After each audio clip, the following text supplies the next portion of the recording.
아마 오래전에 예수님의 가족의 무덤이 발견되었다는 그런 소식이 방송에 나온 적이 있었습니다. 아마 그것이 뜨거운 감자가 되어서 이런저런 얘기가 있었습니다. 우리 입장에서는 너무나 터무니없는 얘기라고 그렇게 얘기를 했습니다. 근데 그 당시에 마리아, 요셉 그러면 아주 흔한 이름이었습니다. 근데 그런 이름이 새겨진 무덤이 발견되니까 그 무덤이 예수님의 가족의 무덤이라는 그런 해프닝을 부리게 된 것입니다. 여러분, 김씨성의 성을 가진 사람의 무덤이 경주에서 발견된다고 해서 다 왕족의 무덤이라고 얘기할 수는 없지 않겠습니까? 무엇보다 예수님의 제자들이 부활을 전할 때 무덤에서 예수님의 시신이 없었다는 것을 분명하게 얘기했습니다. 그런데 우리가 알고 있는 것처럼 로마의 군인들이 지키고 있었고 대제사장들과 거기에 함께하는 사람들이 두 눈을 부릅뜨고 지켜보고 있었던 것을 알고 있지 않습니까? 여러분, 감시하고 주목하고 지켜보는 그 무덤에 예수님의 제자들이 들어가서 시체를 훔칠 수 있을까라고 질문하면 어떻게 대답하시겠습니까? 없습니다. 혹시 이렇게 얘기합니다. 지키는 군인들을 향해서 마취총을 쏘가지고 그렇게 할 수 있다고. 여러분, 그렇지 않습니다. 그 당시에 로마의 군인들이 이렇게 어리버리하지 않습니다. 그 무덤을 지키는 자들이 분명히 있었다고 얘기하는 것입니다. 그런다고 해서 또 예수님의 가족 무덤이 있다는 그런 말들을 얘기 들을 때 예수님의 가족들이 무슨 그 당시에 권력이 있고 돈이 있어가지고 가족 무덤을 만들 수 있겠습니까? 흔히 말하는 그 집안이 명분 가족이 좀 돼야 어떤 큰 무덤도 만들고 또 가족 무덤도 만들고 그러지 않습니까? 돈 없는 사람들은 그냥 산비탈에 묻는 것이 우리의 현실이지 않습니까? 그 당시 똑같이 유대인도 마찬가지입니다. 자기 무덤을 만들 수 있는 사람들은 권력자들입니다. 그 나머지 대부분 사람은 그냥 가서 그 무덤이 있는 곳에다 시체를 던져놓고 또 썩으면 시체를 다시 땅덩이로 떨어지도록 그렇게 하고 그것이 일반적인 삶이었습니다. 그런가 하면 그 예수님의 제자들이 만약에 그 시체를 훔쳐갔다면 예수님이 결코 살아나지 않았는데 그들이 무슨 깡다구로 무슨 믿음으로 그 예수님을 향해서 생명의 복음을 전가하고 죽기까지 순교할 수 있을까도 함께 생각하는 것입니다. 그런가 하면 바울을 한번 떠올려 보십시오. 구약 성경의 가장 능통한 사람이지 않습니까? 어릴 때부터 구약을 배웠습니다. 우리가 알고 있는 구약의 수준을 뛰어넘는 바울입니다. 근데 그가 다백세상에서 예수님을 만난 이후에 그의 삶이 달라졌습니다. 부활을 목격하지 못하였다면 바울이 어떻게 바뀔 수 있겠습니까? 예수 믿는 사람 다 잡아 죽이겠다 했던 그가 자기의 생명을 드리고 온전히 복음의 길로 달려갈 수 있던 것은 부활 외에는 다르게 설명할 수 없는 것을 보게 됩니다. 여러분, 오늘 또 사람들은 얘기합니다. 예수님의 부활의 사건에서 이런저런 얘기를 합니다. 부활 믿지 못하겠다라고 그렇게 얘기합니다. 기독교의 신앙 자체를 허무는 얘기들을 합니다. 또 자유주의 신학자들도 그런 얘기하는 사람도 있는 것을 보지 않습니까?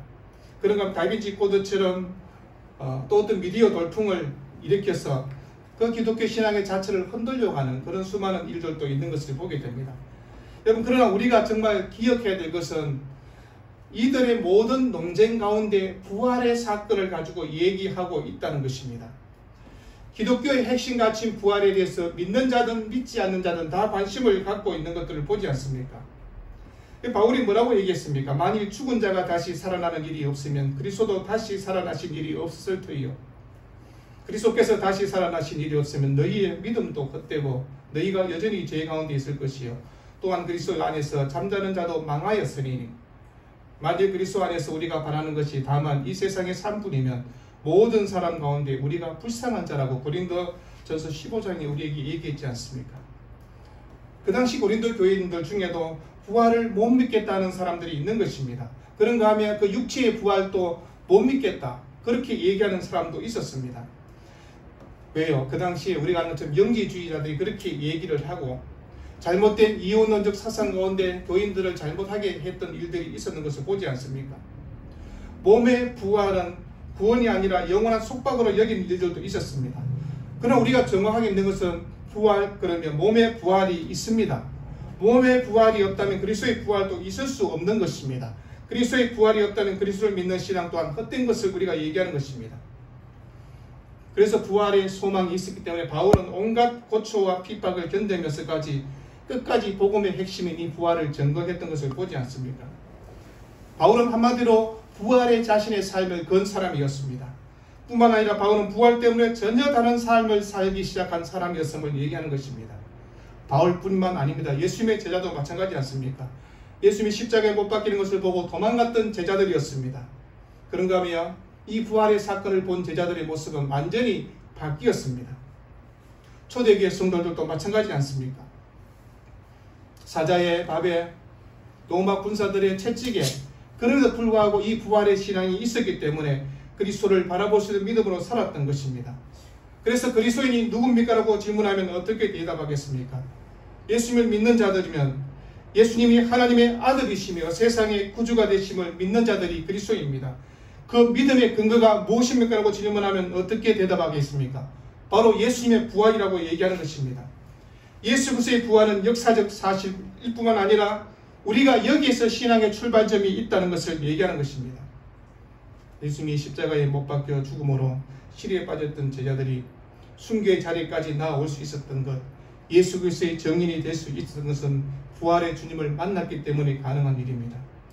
예수 믿는 자들을 정하고 비박했던 바울이 누구보다 열렬히 예수님을 사랑했던 사도가 될 수 있었던 것은 부활한 주님을 만났기 때문에 가능한 일이었습니다. 이것을 달리 어떻게 설명할 수 있겠습니까?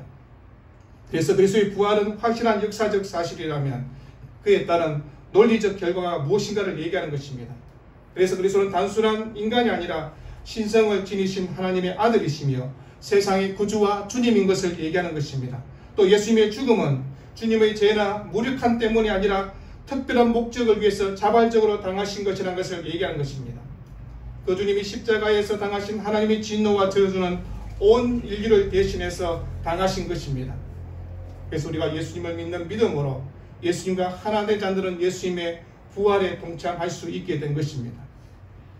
성경은 이 구원의 사건들을 우리의 몸과 우리의 영혼도 다시 살 것에 대해서 분명하게 증거하고 있습니다. 구약도 그것을 뒷받침하고 있고 신약은 우리의 본체로 보여주고 있는 것이 부활의 사건입니다. 죄로 인해 죽었던 우리의 삶입니다.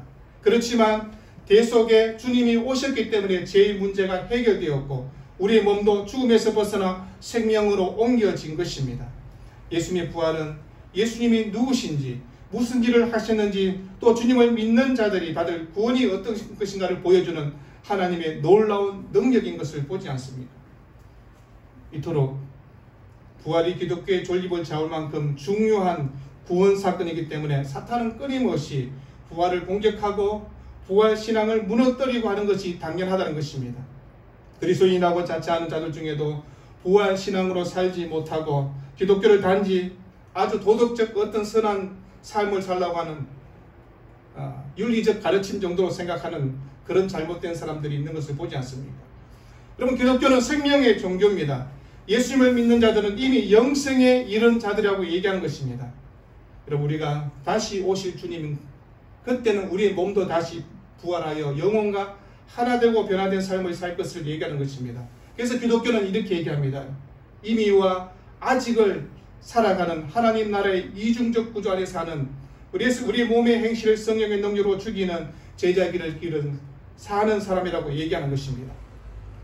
예전에 참 우리는 이런 얘기를 많이 했습니다. 이미와 아직이라는 말을 아주 많이 했던 적이 있습니다. 대학 다닐 때 그런 얘기를 많이 했습니다. 여러분, 이미와 아직이라는 그 공간 속에 우리가 살아가고 있습니다. 여러분, 성경은 부활의 증인으로 먼저 오늘 성경 보니까 예수님의 제자들이 아닌 여인들을 우리에게 소개하고 있는 것을 보게 됩니다.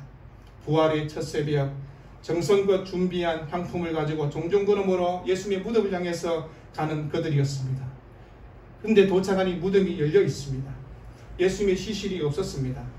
여러분, 첫 새벽을 기다렸던 여인들은 부활의 신앙으로 오지는 않았습니다. 그냥 그렇게 예수님의 시신에 향품을 바르기 위해서 새벽 일찍 달려왔다라고 성경은 소개하고 있습니다. 그런데 무덤이 열려있고 예수님의 시신도 없었지만, 그리고 예수님이 했던 말씀도 기억하지 못하는 그런 여인들이 있습니다. 그러면서 열린 무덤 안으로 들어와서 주님의 시체를 찾고 있었습니다. 여러분, 그렇다고 해서 우리가 이 여인들을 향해서 그들의 정성과 그들의 헌신을 결코 비난할 수는 없는 것입니다. 갈릴리에서부터 주님의 사랑 때문에 함께 올라온 그분들이었습니다. 이스라엘 구속자라고 바라면서 예수님에 대한 기대를 품고 있었지만 이미 주님은 십자가에 못 박혀 죽었고 소망과 기대가 물고기처럼 사라졌지만 그럼에도 불구하고 첫날 새벽에 예수님의 무덤을 찾아왔던 것입니다. 그만한 신앙은 있는지 모르겠습니다. 우리가 예수를 위해서 죽고 살고 그걸 떠나서 예수님의 시체를 향해서 향품이라 들고 올 만한 그런 신앙과 그런 믿음이 있는가를 얘기하는 것입니다. 여러분, 그들은 하루 빨리 가서 일찍 가서 예수님의 시체를 다루고 싶었습니다. 그런데 계명을 어기는 일들 때문에 그렇게 하지 못하였다고 성경이 얘기합니다. 새벽이 밝아오자 무섭게 향품을 가지고 예수님의 무덤을 향해서 달려갔던 것입니다. 그래서 이 사건을 누가는 의도적으로 안식일과 안식 후 첫날을 대조해서 우리에게 말씀하고 있는 것을 보게 됩니다. 누가복음 23장 56절에 계명을 따라 안식일에 쉬더라고 되겠습니다. 그러고 난 다음 24장 1절에 안식 후 첫날 새벽에 누가는 그 상황을 좀 더 자세히 설명하기 위해서 돌이 무덤에서 굴러 옮겨진 것을 보고 들어가니 주 예수의 시체가 보이지 아니하더라고 얘기했습니다. 예수님의 시체도 아닌 주 예수의 시체라고 누가는 얘기합니다. 주 예수의 시체. 여러분, 여기에 우리가 좀 더 깊이 있게 의미를 생각해야 되는 것입니다. 신약 성경에서 죽은 자들 가운데서 능력으로 하나님의 아들이심을 선포하는 부분이 바로 주라는 단어인 것입니다. 본능으로 재림하심을 묘사하는 예수님께서 이런 호칭이 역시 주라는 단어입니다. 주라는 호칭은 능력을 가지신 분, 전능하신 분이란 그런 뜻입니다. 그러므로 주라는 말과 시체란 말은 결코 어울릴 수 없는 단어지 않습니까? 주님이 죽음에 사로잡혀 시체가 되었다면 그분은 결코 주가 될 수 없는 것입니다. 이처럼 누가는 여인들이 찾고 있는 주 예수의 시체였다고 그렇게 말함으로써 그들이 하고 있는 행동들, 그들이 믿고 있는 것과 그들이 들었던 복음이 일치하지 않다는 것을 꼬집어서 얘기하고 있습니다. 그래서 어찌하여 살아있는 자를 죽은 자 가운데서 찾느냐? 여기 계시지 않고 살아나셔내는 천사의 선을 위해서 이 부분으로 배경 설명하고 있는 것들을 보게 됩니다. 그래서 누가는 그 여인들이 앞뒤가 맞지 않는 행동을 은근히 노출하면서 주님의 부활을 좀 더 선명하게 밝히고 있는 것입니다. 안식 후 첫날 새벽인데도 그 무덤을 찾아가 돌이 굴러진 열린 무덤에서 지금 주 예수의 시체를 찾고 있는 이 안타까운 여인들을 먼저 보여주고 있는 것입니다. 어쩌면 우리의 신앙이 주 예수를 믿지 못하는 신앙이 아닌가를 생각합니다. 부활의 신앙을 믿지 못하고 있는 사람처럼. 그래서 그냥 예수님의 시체에 향품을 준비하고 거기에 몰두하며 살아가는 그런 신앙의 모습이 아닌가를 생각하는 것입니다. 부활의 첫 새벽 여인들처럼 열심과 열정과 애정과 사랑과 정성은 있지만 그럼에도 불구하고 부활의 정임을 경험하고 부활의 신앙으로 믿고 있는가를 질문하고 있는 것입니다. 여러분, 부활의 새벽은 이미 밝았습니다. 예배향품은 다른 주님의 시신은 없는 것입니다. 주님은 다시 사셨고 완전한 부활의 증거를 우리에게 보여주셨습니다. 그런데 기독교를 향해서 죽은 종교라고 옛 종교라고 그렇게 얘기하면 그건 결코 맞는 말이 아니지 않습니까? 여러분, 세상의 종교는 얘기합니다. 지성이면 감천이다 그렇게 말합니다. 여러분, 기독교는 결코 그런 종교가 아니라고 말씀을 드렸습니다. 내 정성을 따라서 아니라 하나님이 베푸신 사랑과 은혜를 내가 깨닫고 예배의 자리에 나와서 그 영광을 찬송하는 것이 바로 기독교라고 얘기하는 것입니다. 우리의 구원은 하나님이 이미 다 하셨다고 얘기하는 것입니다. 그래서 우리가 그 하나님을 그 영광 가운데 찬송하고 기뻐하면 된다고 얘기하는 것입니다. 그런데 여전히 우리가 향품을 준비하는 그 정성을 가지고 이 부활의 신앙을 믿는다면 그건 옳지 않다라고 얘기하는 것입니다. 여러분, 어떤 부활절을 기대하며 기다리겠습니까? 부활하신 주님을 믿는다면 향품을 준비하는 그 신앙의 수준을 뛰어넘어서 부활의 본체를 대신 주님을 만나고 주님을 경험하고 살아가라고 얘기하고 있는 것입니다. 여러분, 주님은 우리에게 가난한 자를 향해서 항상 너희와 함께 있을 것이라고 그렇게 마태복음 26장에서 얘기했습니다. 가난하고 고통당하는 이웃들을 돌아보는 이것 또한 부활의 신앙을 갖고 살아가는 일이 될 것입니다.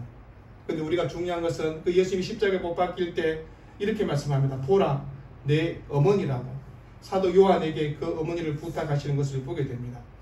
오늘도 예수님은 십자가 위에서 우리에게 내 어머니라고 그렇게 부탁하시면서 이 땅에서 고통당하고 힘든 사람들을 위해서 우리에게 부탁하시는 말씀을 보게 됩니다. 십자가의 고통 가운데서 주님은 우리를 생각하고 계시는 것입니다. 우리가 이 부활절을 지키면서 우리가 기억해야 될 것이 무엇인가를 다시 한번 되새겨 봅니다. 6절과 7절에 여기 계시지 않고 살아나셨느니라. 갈릴리에 계실 때 너희에게 어떻게 말씀하셨는지를 기억하라. 이러시기를 인자가 죄인의 손에 넘겨져 십자가에 못 박히고 제3일에 다시 살아나야 하리라 하셨느니라 한데, 여러분 오늘 우리가 이 부활절을 지키면서 이 말씀을 다시 한번 기억해야 됩니다. 예수 그리스도의 순환에 대해서 인자가 죄인의 손에 넘겨졌다고. 여러분 인자란 말은 그 문자 그대로 사람의 아들입니다. 사람의 아들이 죄인의 손에 넘겨졌다는 것이 주님이 당하신 그 순환을 묘사하는 말씀입니다. 예수님은 자신을 부를 때 인자라고 부르셨고 스스로 사람의 아들이라고 말씀하심으로 본래 당신이 누구였는가를 암시하고 있는 것입니다. 하나님의 아들이신 그분이, 여러분 사람의 아들이 되셨다는 것이 무엇을 의미하는 것입니까? 여러분 하나님의 계시를 따라서 깨달은 사람들만 주님을 하나님의 아들로 영접할 수 있도록 주님은 사랑 가운데 당신을 사람의 아들이라고 그렇게 부르셨던 것입니다. 주님이 스스로 사람의 아들이라고 부르실 때 우리의 신앙에서 영광 중에 계시던 하나님의 아들이 우리를 대신해서 사람이 아들이 되셨다는 것을 기억하는 것입니다. 영광 중에 계신 하나님, 그 거룩하신 분이 죄인의 손에 넘겨지셨다는 것이 주님의 순환인 것입니다. 주님이 이 세상의 불의한 가운데 재판을 받으셨고 십자가에 달려 죽었습니다. 제가 수요일날에 설교하면서 그 예수님의 재판이 왜 잘못됐는가를 7가지를 들어서 설명을 드렸습니다. 여러분 우리가 살아가는 삶에 대해서 은혜의 양면성은 분명히 있을 것입니다. 그리스도를 주로 믿는 것뿐만 아니라 예수 그리스도를 위해서 당하는 고난에 참여하는 것도 은혜라고 얘기하는 것입니다. 여러분 우리가 믿음을 뛰어넘어서 어떤 신자로 사는가를 얘기할 때 정말 예수 믿는 신자답게 살기 위해서는 고통을 당하는 일도 있다는 것입니다. 그렇지만 이 고통 역시 주님의 은혜라는 것을 기억하고, 왜 이길 수 있냐고 얘기하면 부활의 소망이 있기 때문이라고 얘기하는 것입니다. 우리가 매주일 예배 드리는 것도 항상 부활의 신앙을 확인하는 것입니다. 여러분 1년에 한 번씩 왜 부활절을 지키냐고 질문하면 뭐라고 대답하시겠습니까? 우리가 부활의 신앙으로 살고 있는가를 한번 확인해 보라고 얘기하는 것입니다. 다시 살 것을 믿는 믿음만큼 우리의 일상의 삶에 대해서 부활의 신앙을 증거하고 있는가라고 그렇게 질문하고 있는 것입니다. 내가 믿는 예수님, 그분은 나를 위해서 죽음으로까지 십자가의 길을 가셨습니다. 고난과 죽음 위에 영광스러운 부활을 우리에게 증거해 주셨습니다. 우리가 믿는 예수님이 어떤 분인가를 안다면, 우리 또한 이 부활의 소망을 믿는다면 우리의 신앙의 삶도 달라져야 되지 않는가를 얘기하는 것입니다. 우리가 이 땅을 살아가면서 어떤 사람은 영원히 살 것처럼 그렇게 생각합니다. 그러나 이 땅에 영원히 살 사람은 아무도 없습니다. 그럼에도 불구하고 우리가 부활의 신앙을 가지고 살아갈 때 어떤 삶을 증거해야 되는가를 다시 한번 생각하는 것입니다. 주님을 따르는 삶이라면, 부활의 신앙의 삶을 믿는다면 우리가 다른 믿음으로 다르게 살아갈 수 있다고 얘기하는 것입니다. 피 한 방울까지 남김없이 흘리신 그리스도의 죽음을 믿는다면, 그리고 다시 사신 주님을 믿는다면 지금 내 신앙은 괜찮은가를 한번 성적표를 내보자는 것입니다. 그런데 누가는 처음에는 부활의 새벽 예수 그리스도의 부활을 믿지 못하고 알지 못한 채 빈 무덤으로 향했던 여인들이 어떤 고백을 하게 됐는가를 8절에 얘기하고 있습니다. 그들이 예수의 말씀을 기억하고, 그들이 예수의 말씀을 기억하고, 여인들의 정성과 사랑을 뛰어넘어 더 중요한 주님의 말씀을 기억하고 살아가는 것입니다. 새벽에 향품을 준비하는 그 정성을 뛰어넘는 이제는 주님을 기억하고 주님의 말씀을 들었고 배웠던 그 삶으로 부활의 신앙으로 살아갈 것을 얘기합니다. 그래서 9절에 주님과 함께 있었고 주님의 말씀을 들었고 배웠던 제자들은 예수님의 부활을 믿지 못하고 있었던 것을 보게 됩니다. 예수를 위해서 죽을 수 있다고 호언장담했던 베드로는 부활의 사건도 믿지 못하고 도망가 버렸지 않습니까? 여인들이 먼저 빈 무덤에 왔고 빈 무덤의 사건, 부활의 사건을 먼저 알려주는 것을 보지 않습니까? 여러분 주님의 말씀을 기억한다는 것이 무엇입니까? 단순히 지식적으로 알고 있는 것을 말하지 않는 것입니다. 주님 말씀 앞에 내 삶을 전부 드리고 그 말씀 앞에 환희와 벅찬 감격으로 살아가는 것을 얘기하는 것입니다. 마태복음 28장 8절에 여인들이 무서움과 큰 기쁨으로 제자들에게 돌아갔다라고 그렇게 증거하고 있습니다. 주의 말씀 앞에 우리가 어떤 태도를 가져야 되는가를 2가지를 얘기했습니다. 무서움과 큰 기쁨인 것입니다. 주님의 말씀을 들을 때 무서움과 큰 기쁨이 우리에게 다가오는 것입니다. 내가 이제는 부활의 신앙으로 살겠다는 결단은 주님을 위해서 내가 삶의 값을 지불하고 내 생명을 바칠 수 있고 하나님 앞에 내 모든 것을 드릴 수 있다는 각오로 살아가는 것을 얘기하는 것입니다. 이것이 부활의 현장에 함께했던 신앙이며 삶의 태도라고 얘기하는 것입니다. 그리고 우리가 예수 그리스도의 이름 때문에 고난의 삶을 살아갈 수 있을지 모릅니다. 어떤 일이 어떤 박해가 올지 모릅니다. 그러나 주님 때문에 당하는 핍박과 고난과 조롱 앞에서도 오직 예수님이 3일 만에 살아나셨음을 믿고 십자가의 길을 따라가는 이것이 바로 부활의 신앙이라고 얘기하는 것입니다. 여러분, 주님과 함께 고난 당하기를 원하십니까? 근데 우리는 고난은 빼버리고 주님과 함께 영광만 받기를 원합니다. 근데 우리가 고난을 받아야만, 주님 앞에 죽을 수 있어야만 하나님의 구원의 승리를 온전히 깨달을 수 있는 것입니다. 하나님은 정한 시기에 우리를 다시 살리실 것이며 영원한 천국에 주님과 영원히 함께 살아갈 그 소망을 우리에게 주신 이유가 무엇인가를 생각해 보십시오. 이번 삶의 현장에 때때로 고난이 있을 수 있고 때로는 새벽에 향품을 준비하는 그런 신앙으로 살아갈 수 있을 것입니다. 그러나 가장 중요한 것은 무엇입니까? 이 비무덤의 사건을 보면서 부활의 신앙, 영원히 주님과 함께 살아가는 이 신앙의 믿음으로 살아갈 것을 우리에게 말씀하고 있는 것입니다. 고난과 죽음 없이 영광스러운 부활의 신앙도 없는 것입니다. 십자가 없는 멸류관은 없기에 우리는 이 부활절을 지키면서 부활의 소망 가운데 어떤 기쁨으로 살아야 되는가를 다시 한번 생각합니다. 기쁨 앞에 두려움이 있는 것입니다. 무서움이 있는 것입니다. 주를 위해서 온전히 살아가지 못한 우리의 삶에 고난과 십자가의 길을 따르기 위해서 어떻게 순종하며 살아야 되는가를 다시 한번 생각하는 것입니다. 여러분, 하다못해 우리가 이렇게 얘기합니다. 이 여인들의 신앙만큼은 좀 가져보자고요. 부활의 신앙은 믿지 못하였지만 주님 앞에 사랑과 열정을 드렸던 것이나 이제 그것을 뛰어넘어서 주의 말씀을 기억하고 그리스도의 부활과 소망 가운데 살아갈 것을 우리에게 오늘 성경은 얘기하고 있는 것입니다.